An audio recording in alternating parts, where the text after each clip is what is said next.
بسم اللہ الرحمن الرحیم۔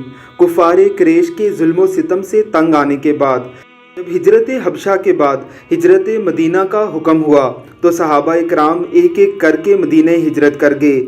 آخر رسول اللہ صلی اللہ علیہ وسلم کو بھی ہجرت کا پیغام آ گیا۔ رسول اللہ صلی اللہ علیہ وسلم حضرت علی کو اپنے بستر پر سلا کر سیدنا صدیق اکبر خلیفہ بلا فصل کو اپنے ساتھ لے کر مدینہ کی طرف روانہ ہوئے۔ اسی کو سفر ہجرت کہتے ہیں۔ غار ثور کے واقعات بھی آپ نے سنے ہوں گے۔ رسول اللہ صلی اللہ علیہ وسلم اسی سفر کے دوران حضرت ابوبکر صدیق رضی اللہ تعالی عنہ کے مبارک کندھوں پر بھی سوار ہوئے۔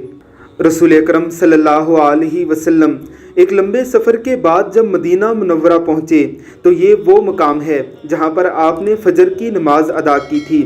اسے مسجد مصباح کہتے ہیں۔ مقدس مسجد کی خود بھی زیارت کیجیے اور اسے دوستوں تک بھی پہنچائیے۔